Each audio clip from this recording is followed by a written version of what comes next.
Gracias, congresista Costa. Congresista Olaechea. Gracias, presidenta. Bueno, voy a tratar de seguir algunos de los puntos que han puesto mis compañeros, y me parece interesante lo planteado por mi colega Gino Costa, ¿no? O sea, estamos en un experimento, por eso yo creo que salga lo que tenga que salir. Tal vez podríamos incrementar que la mitad de la lista sean para alcaldesas hombres y la mitad mujeres. Yo creo que podríamos hacer eso, un esfuerzo, que los partidos se concentren, que departamentos, por ejemplo los departamentos que han tenido más presencia masculina, tengan la obligación de tener una alcaldesa femenina. Entonces ahí haríamos una nivelación del tema. Luego podríamos ir por allá. Eso podríamos visitarlo también, porque ahí haríamos paridad de género en cuanto a alcaldes y presidentes regionales. Entonces, donde ha habido más presencia masculina, en la elección pasada deberíamos poner ahora obligatoriamente que vaya una mujer. Vamos empujando el tema, me parece, de manera equitativa. Lo que creo que nos está llevando a esta posición, y es otro de los temas que estoy rescatando, es la incapacidad del Estado. El Estado ha fallado en todo. Leyendo un libro sobre una mujer muy interesante en la vida del siglo pasado, la señora Margaret Thatcher. Bueno, mujer pues, ¿no? O sea, o que no le gusta, que pertenecía a otro signo político. Es una de las mujeres más importantes que ha vivido en el siglo XX, como ha sido el Ayatollah Khomeini, como ha sido Ronald Reagan y como ha sido el Papa Juan Pablo XXIII. Gente que cambiaron el mundo para bien o para mal, pero lo cambiaron. Entonces, el tema viene por acá, que esta señora postula que la mujer poco a poco iba a liberarse cada vez más, en razón que la economía de mercado había permitido que la mujer abandone las labores de la casa y se ponga a estudiar. Hoy día la mitad de todos los estudiantes en Estados Unidos, en Europa, son mujeres, y las mujeres son las que vienen ganando espacios mucho más rápido que los hombres. La mujer madura antes que el hombre, eso es sabido. O sea, la mujer es más rápido, sabe a dónde va y ya sabe dónde está yendo, y las cifras lo van probando. Las mujeres cada vez son una mayor parte de la fuerza laboral y sobre todo de la parte ejecutiva también. Noruega tiene cifras muy interesantes. Todos los países que ya tienen hoy día la educación gracias a que la mujer pudo abandonar la cocina, así de simple. Y van a seguir creciendo. Tal vez el downside que hay con eso del lado de bajada es que los nacimientos han bajado brutalmente, y hoy día algunas naciones se enfrentan a una situación de mujeres que no han sido educadas, que vienen de otro medio y que en su vida reproductiva están teniendo 8 o 9 hijos por mujer. Entonces, pero ese es otro problema, no lo pongamos acá. Entonces, básicamente, lo que sí creo que concuerdo es que el problema está en la educación, como bien ha dicho mi colega, la congresista Melgarejo, y también se ha puesto en la mesa. O sea, conforme vaya habiendo mejor educación, nuevamente creo que lo que hoy día estamos generando, una muleta para poder generar esa paridad, es interesante, ¿no? Entonces, hoy día lo que estamos viendo es nuevamente un Estado que no llega, un Estado que ha fracasado en la contratación. Todos los temas de Odebrecht que tenemos con el gobierno anterior y toda la contratación, es un Estado fracasado. Es interesante porque además hoy día estamos yendo hacia ciertas teorías en que el valor empírico, como la alimentación saludable, no sabemos cuál es la línea base en el Perú, no se ha hecho, se confunde obesidad con anemia, y obviamente estamos caminando por otro lado. En la educación resulta gracioso que la teoría de género, tampoco veo cuál es la línea empírica, ojalá me la pudieran explicar, no la hay. Lo que sí escucho es que hay explicaciones de directoras de educación en las comisiones que hemos tenido, que parece que manejarán camiones sin baranda, tienen 9 ejes, 7 ejes, 6 ejes, 5 ejes, y la condición de la educación es un desastre. Entonces yo creo que ahí vamos a seguir demorando el empoderamiento de la mujer. O sea, lo que está claramente saliendo es el fracaso del Estado en casi todos los ámbitos de su actuación. Si vemos que se ha triplicado el gasto corriente o el presupuesto de la República en los últimos 9 años, es realmente inverosímil. 31.000 millones de dólares se ha gastado en educación del 2007 a la actualidad, y hemos mejorado 4 puestos, porque han entrado Eritrea, ha entrado Somalia, y por eso hemos mejorado en educación. O sea que seguimos de cabeza. Entonces estamos tratando de encontrar excusas para no evidenciar lo que realmente tenemos que evidenciar. Estamos en un presupuesto que es la locura.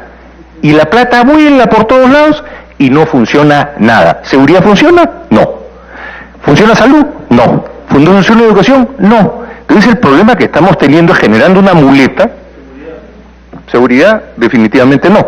Entonces lo que estamos generando es una muleta para cubrirnos sobre expectativas internacionales de lo que es género. Ok, no tengo ningún problema. Pero no estamos abordando el verdadero problema. Y lo dejo ahí porque yo escucho mucho sería, tendría, pasaría, podría, ojalá tengamos los 270 días, el estrés electoral, ojalá lleguemos. Yo creo que en este caso he decidido no ponerme, voy a firmar todo para ver qué ballenazo pegamos esta vez. Punto. Porque no sabemos, todos son condicionales. Ojalá que la gente que ha puesto esta propuesta hubiese puesto, por ejemplo, garantías bancarias o su título en juego. No funciona, se le cancelan los títulos, entonces ya nunca más meten la pata. O ponen una garantía bancaria y la ejecutamos. Porque eso de mandar al país todas las veces por el balcón es bien entretenido. No funcionó, pues no funcionó. Pero los ballenazos los pega el país. Ellos no. Ellos siguen dando vueltas. Pero por eso, no se preocupen, votaré a favor, en todo. A ver cómo pegamos el ballenazo en 270 días. De todas maneras, una pregunta que quisiera hacer a los presentes. El artículo 2 de la Constitución de las garantías es uno de los claves de la Constitución peruana. La Constitución no garantiza la mayoría, como le gusta a mucha gente que tiende a participar con mucha simpatía de linchamientos. No. La Constitución garantiza a la minoría. Es la garantía que tiene la minoría que la mayoría no va a pasar por encima de ellos, en la posición que sea. Hay el célebre discurso entre Fraga y González. Cuando sale Felipe González le dice, señor Fraga, no se preocupe, si yo fallo, queda usted, que hoy día está en minoría. Y España siempre tiene una salida. Bueno, tú me dirás. Entonces el problema que tenemos es ya el derecho a ser elegido o no, y que solo puede ser modificado por ley, pero no puede ser sometido a referéndum, ya lo hablamos. O sea, las garantías que son parte de la Carta Universal de los Derechos Humanos, no sé si son derechos de primera, de segunda, de tercera, de cuarta con quinta, de overdrive, no lo sé. Pero esos son los derechos universales y es en cierta forma lo que yo entiendo que es el artículo 2 de la Constitución, el que son las garantías del ciudadano, no del Estado, del ciudadano. Entonces, nosotros estamos poco a poco vulnerando ciertas situaciones básicas. ¿Por qué? Por generarle muletas a un Estado incapaz. Si algo lo decía el otro día, el Estado tiene la particularidad de haber abusado de todos los peruanos. En eso estamos iguales todos. Todo el mundo ha sido abusado de alguna u otra forma. Entonces lo que tenemos que comenzar a revisar realmente es qué cosa es lo que vamos a hacer, porque todo el mundo dice, va a ser por un tiempo, va a ser estructuralmente, ¿cómo va a ser? Por ejemplo, en Brasil es de una manera tangible para ayudar a las mujeres y sobre todo en zonas a donde, que es un tema muy muy importante, que lo entiendo, que hay zonas que tienen distintas costumbres. En la Sierra de Yauyos hay una comunidad en que las mujeres son las que hablan, los hombres están prohibidos de hablar, es el otro extremo. Pero ¿cómo hacemos para ir nivelando a todo un Perú cuando hay una educación que está fracasando con una teoría que empíricamente hasta ahora no le encuentro una razonabilidad, como no se le encuentra la alimentación saludable? O sea, no hay un censo nutricional en el Perú. ¿Cómo come el peruano? No sabemos. Pero hemos tomado alegremente una posición que está fracasando en Chile. Pero son cosas así, estamos tomando dogmas. Dogma acá, dogma allá. Por eso quienes los proponen deberían poner, me parece a mí, o garantías bancarias o sus títulos. Y los títulos se les suspenden si no funcionan. Pero no puede ser que a todo el mundo se le lance por la ventana, el país se lanza por la ventana y después, uy, me equivoqué. No puede ser, pues. Entonces, dejo la pregunta sobre el artículo 2 y la importancia que tiene el artículo 2 y cómo fue generado el artículo 2 de la Constitución. Yo creo que el doctor Francisco Tudela, los abogados que estuvieron, que conocen este tema, puedan comentarnos si es que este artículo pertenece al Estado o pertenece a la ciudadanía. Gracias, congresista Olaechea. Para terminar, la congresista Arauz. Gracias, presidente. De través suyo, un saludo a todos los invitados aquí presentes. Y bueno, agradecerle también la apuesta de sus opiniones en algunas mucho más sustentadas que en las otras, con evidencia, que es lo que es importante para poder plantearnos datos que son relevantes para la toma de decisiones. Creo que es bien importante señalar que la propuesta que busca este tema de paridad es un tema básicamente de acceso, de participación, no de obligarnos a tener que luego tengamos que ser pares a la hora de elegir un grupo, o sea que no es esa la idea, es la posibilidad de participar. Y eso es algo interesante porque nosotros como bien se mostró, durante el último siglo hemos hecho un esfuerzo, y que no es un esfuerzo solamente del Perú, es un esfuerzo que se ha hecho a nivel global. O sea, basta ver la historia de Inglaterra y la lucha por la participación femenina en Inglaterra a principios del siglo XX, y donde murieron mujeres inclusive sacrificadas para poder tener el derecho a ser elegidas. Basta ver también el hecho de que nosotros hemos logrado, gracias a la cuota que bien lo ha dicho nuestra colega, la doctora Salgado, se hizo durante la época de Fujimori, y que era una cuota para que fuera 30% o hombres o mujeres, que era bien interesante, no para que fuera un techo que pasan como, que hoy día mínimo 30% hombres o mujeres, no era una cuota que distinguía en ese sentido, pero lo que se hizo en la práctica fue usar una cuota para mujeres, para que no entren más mujeres. Entonces ahí estamos discriminando. Entonces no se diga que no hubo una discriminación. Sí hubo una discriminación en contra de las mujeres, en la práctica. No en todos los partidos, algunos partidos han hecho su ejercicio, quizás en el partido de Fujimorismo fue claramente un hecho de que como la candidata era mujer, probablemente tuvo una razón, una preferencia de querer hacer más participativo a las mujeres. Pero no todos los partidos sucedió. Yo puedo hablar por mi propio partido, donde hubo una discriminación negativa contra las mujeres. O sea, que aquí vale la pena decirlo. Donde yo participaba como invitada, pero efectivamente sucedió eso. Y eso es una cosa que sucede no solo pues en Lima, para los privilegiados que tenemos los lujos. Veamos lo que está pasando en provincias. Por eso al lado la carta que ha enviado la congresista Aramayo, que con data, con evidencia, muestra cómo estamos discriminando a las mujeres en el país. En su capacidad de participación. No digo es meritorio, acá no hablamos de méritos. La participación política la puede tener cualquiera, como cualquier ciudadano. Ese es el derecho a ser ciudadano pleno.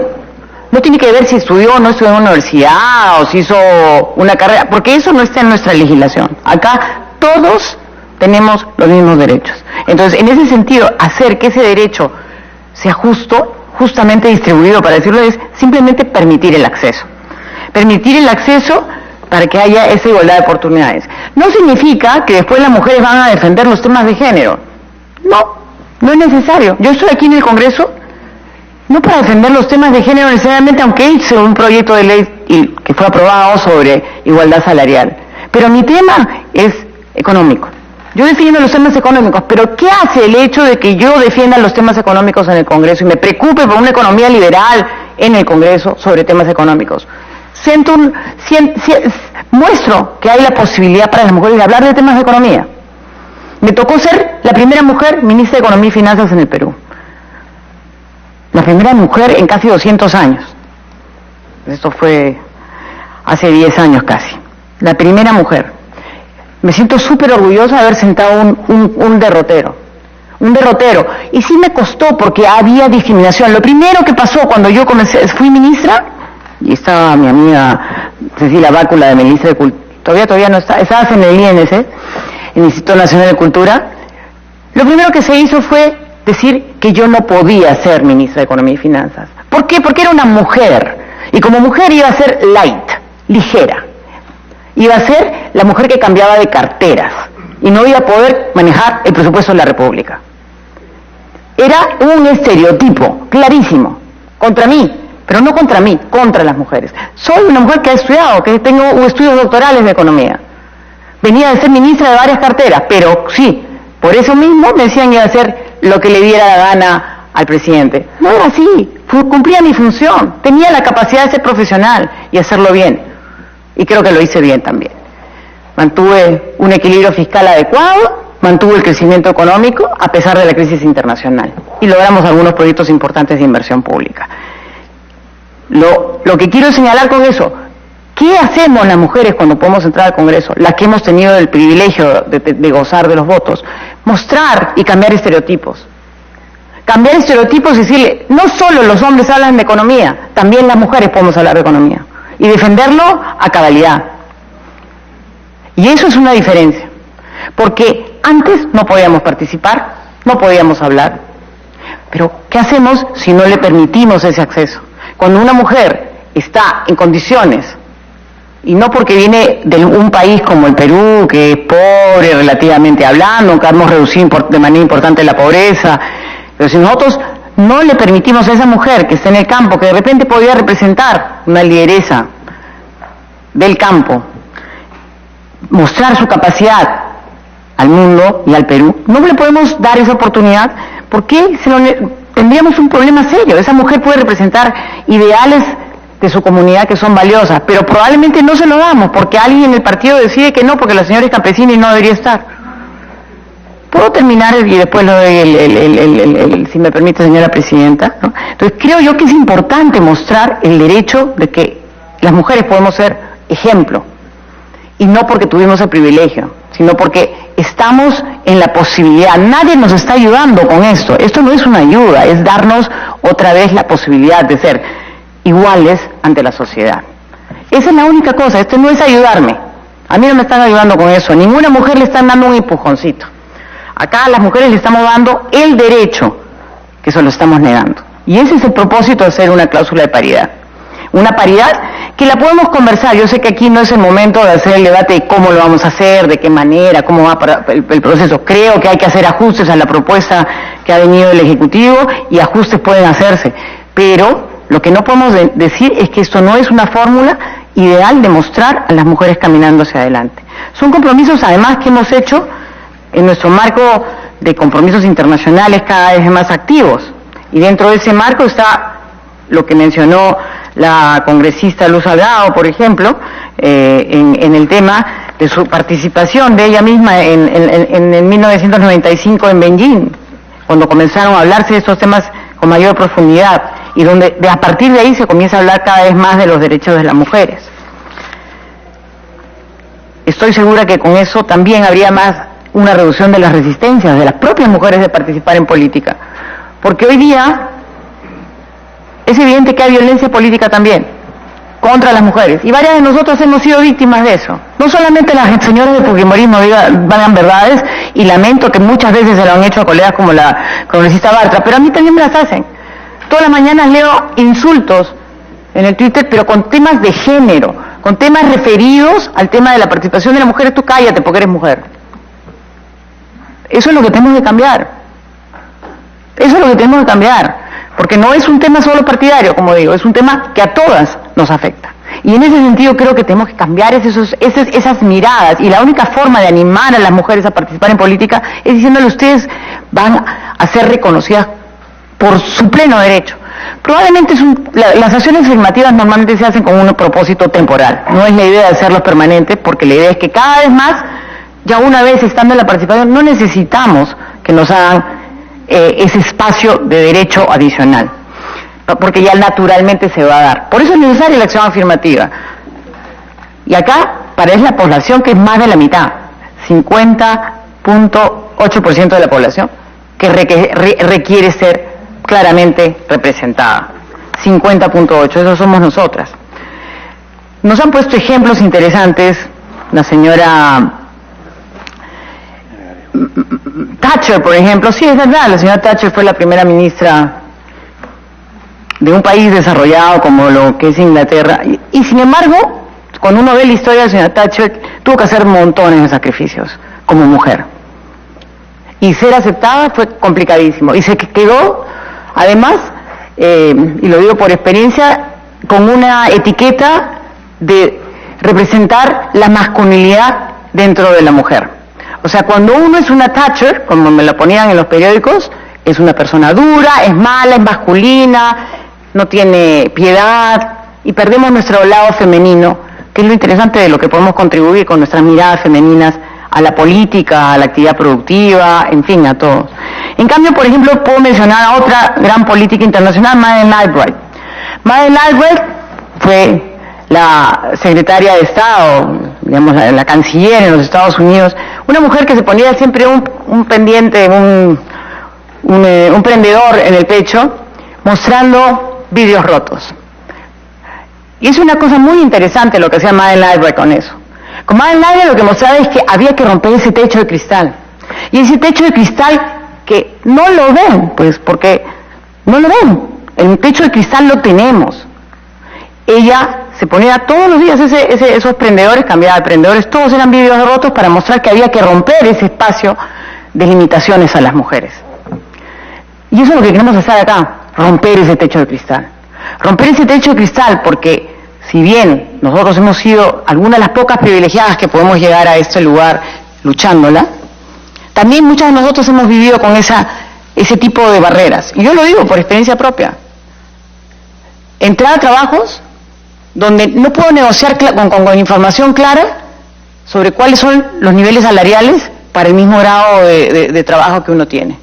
¿Por qué? Porque no, pues ese crédito y a las mujeres siempre se les paga menos. Efectivamente a las mujeres se les paga menos por las mismas capacidades y para el mismo puesto suele pasar, si no hay transparencia, que aparezca que se les paga menos a las mujeres.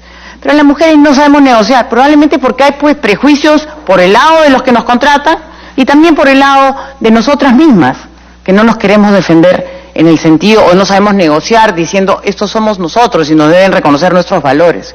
Porque no, es como digo, los prejuicios están en hombres y en mujeres. No es un solo tema de hombres, sino también es un tema de mujeres. Hay que romper con los prejuicios. Y solo nosotros, haciendo posible, por lo menos en el lado de la política, una mayor participación de las mujeres, lo podemos lograr. Vuelvo a insistir, esto no es un tema solo de nuestro país, en otras partes pasa. Acá estoy leyendo hace un par de días un informe que me manda McKinsey, que es un informe global sobre lo que va a significar el cambio tecnológico, el cambio que se viene con la revolución industrial 4.0 gracias a que todo va a ser automatizado, donde va a haber robótica, donde va a haber inteligencia artificial. ¿Y quiénes son las primeras perdedoras de esto? Somos las mujeres, que estamos en la industria de los servicios, que estamos en los lados donde probablemente seamos más fácilmente reemplazables. ¿Quién va a pelear por eso? ¿Cómo vamos a trabajar para hacer políticas públicas desde el Ejecutivo y desde el Legislativo que miren lo que va a pasar en ese futuro cercano si no estamos mirando las condiciones de las mujeres y están ellas, las mujeres, bien representadas? Yo creo que por eso este debate es importante señalarlo. Son logros, como digo, un siglo de logros donde acá a mí no me pueden pintar de mujer de izquierda. Mi amiga Marisa Glave siempre me critica en los temas de libertades económicas, pero yo soy una mujer liberal, creo, ahí siempre nos peleamos. Yo sí creo plenamente en las libertades económicas y en las libertades civiles. Por eso creo que esto es parte de tener las libertades civiles bien emparejadas. Si lo decimos en términos económicos, como buena economista, la idea es que es una falla de mercado bien grave y las mujeres no tenemos ese acceso. Por eso tenemos que hacer una intervención de política pública. Y en este caso, la intervención viene desde el propio legislativo para darnos un espacio de acceso que no tenemos el día de hoy. Creo que por ahí vamos a volver a tener los principios que hicieron de nuestra República algo importante, los principios de la Ilustración, los principios que marcaron la independencia del Perú, que son estos principios de libertad, de igualdad y de hermandad, donde somos iguales ante la sociedad y nos demos nosotros esos derechos.